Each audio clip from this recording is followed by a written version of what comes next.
अवधूत चिंतन श्री गुरुदेव दत्त श्री स्वामी समर्थ. आपणा सर्वांचे स्वामी कृपा लाईव्ह चॅनलवर खूप खूप स्वागत. येत्या 27 तारखेलाच म्हणजे सोमवारी सोमप्रदोष व्रत आहे. तसेच त्या दिवशी शिवरात्री देखील असल्यामुळे हा खूप शुभ योग आहे. चला तर मग जाणून घेऊया सोमप्रदोष दिवसाचा शुभ मुहूर्त काय आहे, या दिवशी महादेवाची पूजा कशी करावी, कोणते मंत्र म्हणावे, कोणती साधना करावी जेणेकरून महादेव प्रसन्न होतील आणि या सोमप्रदोष व्रताचे फायदे काय काय आहेत तेही आजच्या व्हिडिओमध्ये आपण पाहूया. प्रत्येक महिन्यातील त्रयोदशीला प्रदोष व्रत केले जाते. प्रदोष व्रताच्या दिवशी संध्याकाळी महादेवाची पूजा केली जाते. महादेवाची पूजा केल्यामुळे पूजा करणाऱ्या व्यक्तीच्या आयुष्यातील सर्व समस्या दूर होण्यास मदत होत असते. जेव्हा प्रदोष व्रत सोमवारच्या दिवशी येते त्याला सोमप्रदोष व्रत म्हटले जाते. प्रत्येक महिन्यातील त्रयोदशीला प्रदोष व्रत केले जाते. यंदाचे प्रदोष व्रत सोमवारी येत असल्यामुळे त्याला सोमप्रदोष व्रत म्हटले जाते.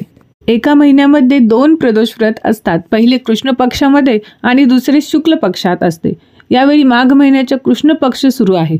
तर प्रदोष व्रताच्या दिवशी संध्याकाळी शंकराची पूजा केली जाते. महादेवाची पूजा केल्यामुळे तुमच्या आयुष्यातील समस्या दूर होण्यास मदत होते. महादेवाची पूजा नियमित केल्यास तुमच्या मनातील सर्व इच्छा पूर्ण होण्यास मदत होते.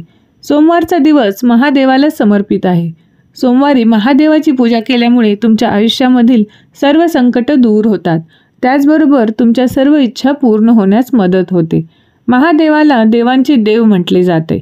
आता अनेकांना प्रश्न पडतो की यंदाचा सोमप्रदोष व्रत नेमका कधी आहे आणि सोमप्रदोष व्रताला महादेवाची पूजा कशी आणि कोणत्या शुभ मुहूर्तावर करावयाची आहे. तर चला तर मग जाणून घेऊया सोमप्रदोष व्रताचा शुभ मुहूर्त. हिंदू पंचांगानुसार 2025 मध्ये माघ महिन्यातील कृष्ण पक्षातील त्रयोदशी तिथी रविवार 26 जानेवारी रोजी रात्री 8:54 सुरू होणार. ते सोमवार 27 जानेवारी रात्री 8:34 रोजी संपणार आहे. प्रदोष कालावर आधारित 27 जानेवारीच्या दिवशी सोमप्रदोष व्रत केले जाणार आहे. सोमवारी 27 जानेवारीला सोमप्रदोष व्रताची पूजा करण्यासाठी तुम्हाला 2.5 तासांपेक्षा जास्त वेळ मिळणार आहे. हे पहा, प्रदोष व्रताचा मुहूर्त म्हणजे आपल्याला माहीत असतो की सूर्यास्ताच्या आधी 45 मिनिटापासून सूर्यास्तानंतर 45 मिनिटापर्यंत असतो. यावेळीस 27 तारखेला म्हणजे सोमवारी सोमव्रताचा मुहूर्त जो आहे तो आहे संध्याकाळी 5:56 तर 8:34 या काळामध्ये तुम्ही सोमप्रदोष व्रताची पूजा करू शकता. हा वेळ सोमप्रदोष व्रताचे शुभ मुहूर्त आहे. सोमप्रदोष व्रताच्या दिवशी सकाळी 5:26 ते 6:19 म्हणजे ब्रह्ममुहूर्तावर देखील शुभ मुहूर्त मानला जातो. आणि अभिजित मुहूर्त जर म्हणायचा असेल तर तो दुपारी 12:13 तो 12:55 असणार आहे. तर या सर्व शुभ मुहूर्तामध्ये लक्षात ठेवा, तुम्हाला सोमप्रदोष व्रताची पूजा ही संध्याकाळी 5:56 ते 8:34 दरम्यानच्या कालखंडामध्ये करायची आहे. सोमप्रदोष व्रत केल्यामुळे तुमच्या आयुष्यामध्ये सुख, शांती, समृद्धी वाढते. त्यासोबतच तुमच्या कुंडलीतील चंद्रदोष कमी होण्यास मदत होते.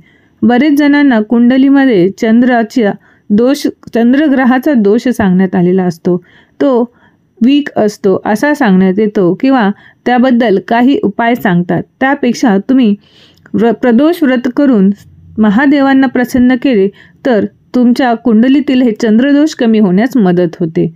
महादेवाची पूजा केल्यामुळे तुमच्या आयुष्यामध्ये संपत्ती येण्यास देखील मदत होते. तर मग पाहूया आता प्रदोष व्रताच्या दिवशी नेमका कोणत्या मंत्राचा जप करावा. तर पहा, जे मंत्र आहेत ते असे आहेत: ओम पार्वती पते नमः, किंवा तुम्ही दुसरा मंत्र म्हणू शकता ओम तत्पुरुषाय विद्महे महादेवाय धीमहि तन्नो रुद्र प्रचोदयात. तसेच या दिवशी तुम्ही महामृत्युंजय मंत्राचा 108 वेळेस जप करू शकता. मंत्र असा आहे: ओम त्र्यंबकम यजामहे सुगंधिं पुष्टिवर्धनम उर्वारुकमिव बंधनान् मृत्युर्मोक्ष्यमामृतात्. तर हे सर्व मंत्र मी डिस्क्रिप्शन बॉक्समध्ये सुद्धा लिहून देणार आहे, तिथूनही तुम्ही पाहू शकता. तसेच पंचाक्षरी मंत्र नमः शिवाय आणि षडाक्षरी मंत्र ओम नमः शिवाय ओम नमः शिवाय या मंत्रांचा जप तुम्ही करू शकता। तसेच सर्वोत्तम श्री शिवाय नमस्तुभ्यम या मंत्राचाही जप केलेले उत्तमच। आता जाणून घेऊया सोमप्रदोष व्रताची उपासना पद्धत म्हणजेच विधी कशी आहे। सोमप्रदोष व्रतामध्ये प्रदोष काल म्हणजे संध्याकाळचेच वेळ हा सूर्यास्ताच्या 45 मिनिट आधी आणि 45 मिनिट नंतरपर्यंतचा वेळ हा शुभ मानला जातो। सूर्योदयाच्या 1 तास आधीच स्नान करून उपवासाचा संकल्प करावा। संध्याकाळी पुन्हा स्नान करून शुभ मुहूर्तावर पूजा सुरू करावी। पूजा करत असताना महादेवाच्या शिवलिंगाला गाईचे दूध, दही, तूप, मध आणि गंगेच्या पाण्याने अभिषेक घालावा। अभिषेक हा तुम्ही पंचामृताने एकत्रितही घालू शकता किंवा एक एक करून एकानंतर एक देखील हे तीर्थ वापरून तुम्ही अभिषेक घालू शकता।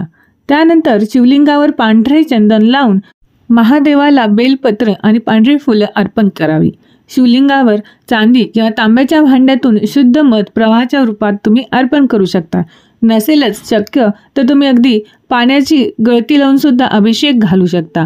देवाधिदेव महादेव हे भक्तीचे भुकेले आहेत। आपल्याकडे जर काही वस्तू उपलब्ध नसतील तर आपण फक्त पाण्याने देखील अभिषेक घातला तरी भक्तिभावाने केलेल्या, श्रद्धेने केलेल्या अभिषेकाला महादेव हे भोळे शंकर हे खूप प्रेमाने स्वीकार करतीलच, यात शंका नाही। या दिवशी महामृत्युंजय मंत्राचा जप करण्यास मात्र विसरू नका। आठवणीने या दिवशी महामृत्युंजय मंत्राचा जप अवश्य करा। 108 वेळेस केला तर अधिकच उत्तम आहे। हा मंत्र मी खाली डिस्क्रिप्शन बॉक्समध्ये लिहिला आहे, तिथून तुम्ही तो ग्रहण करू शकता। तसेच रुद्रपाठ केला तर सर्वोत्तमच। रुद्रपाठ कसा करावा, त्याचा शास्त्रशुद्ध पद्धत, विधी काय आहे त्याबद्दलचा व्हिडिओ आपल्या चॅनलवर उपलब्ध आहे। त्याची लिंक मी डिस्क्रिप्शन बॉक्समध्ये देणार आहे, तिथूनही तुम्ही ती पाहू शकता। तसेच शिव महिम्न स्तोत्र किंवा शिव तांडव स्तोत्र देखील तुम्ही पठण किंवा श्रवण करू शकता। आणि बेलपत्री जर तुमच्याकडे उपलब्धता असेल तर 108 बेलपत्री वाहत शिवलिंगावर 108 बेलपत्री वाहत तुम्ही शिव अष्टोत्तर नामावली यांचा देखील जप करू शकता। या तिन्ही स्तोत्रांचे लिंक व्हिडिओच्या डिस्क्रिप्शन बॉक्समध्ये मी देणार आहे, तिथून तुम्ही ते पाहू शकता। सर्वात महत्त्वाचे म्हणजे सोमप्रदोष व्रताचे महत्त्व काय आहे ते आपण आता जाणून घेऊया। तरी अजून देखील जर तुम्ही चॅनलला सबस्क्राईब केलेले नसेल तर कृपया सबस्क्राईब करा आणि बेल आयकॉनला प्रेस करा। सोमप्रदोष व्रताचे महत्त्व जाणून घेऊया। प्रदोष व्रत भगवान शिवाला समर्पित आहे। सोमप्रदोषावर भगवान शिव, देवी पार्वती, भगवान गणेश, भगवान कार्तिकेय आणि नंदी यांची पूजा केली जाते। हिंदू मान्यतेनुसार हे जे या दिवशी भगवान शंकराची पूजा करतात आणि संपूर्ण दिवस उपवास करतात त्यांना आरोग्य, संपत्ती, समृद्धी आणि शांत जीवन प्राप्त होते। तसेच विविध आजारांनी त्रस्त असलेल्या लोकांना सोमप्रदोषामुळे आराम मिळतो, त्यांना भगवान शंकरांचा आशीर्वाद मिळतो। तसेच त्या दिवशी संबंधित ग्रहांचे लाभही मिळतात। काही स्त्री भक्त योग्य वर किंवा मुलं मिळावे यासाठी देखील हे सोमप्रदोष व्रत करतात। तर अशा प्रकारे हे सोमप्रदोष व्रताचे महात्म्य खूप आणि फलदायी असे आहे। तर सर्वांनी या सोमप्रदोष व्रताच्या दिवशी भक्तिभावाने भगवान शंकरांची पूजा करावी, त्यांची मनोभावे अर्चना करावी, जेणेकरून सर्वांना आयुष्यामध्ये दुःख दूर होऊन सुख, समृद्धी आणि ऐश्वर्य प्राप्त होईल। या दिवशीचे व्रत हे त्या दिवशीची प्रदोष व्रत कथा ऐकल्याशिवाय अपूर्ण राहते किंवा त्याचे फळ पूर्ण भेटत नाही असे म्हणतात। तर आपल्या चॅनलवर या प्रदोष व्रताची कथा देखील अपलोड केलेली आहे, त्याची लिंक देखील तुम्ही डिस्क्रिप्शन बॉक्समधून पाहू शकता। तर सर्वांना सोमप्रदोष व्रताचे खूप खूप शुभेच्छा आणि देवाधिदेव महादेव सर्वांच्या चांगल्या इच्छा पूर्ण करो ही भगवान शंकरांच्या चरणी नम्र विनंती। नमः पार्वती पते हर हर महादेव। व्हिडिओ जर आवडला असेल तर व्हिडिओला लाईक शेअर नक्कीच करा। श्री स्वामी समर्थ। जय जय स्वामी समर्थ।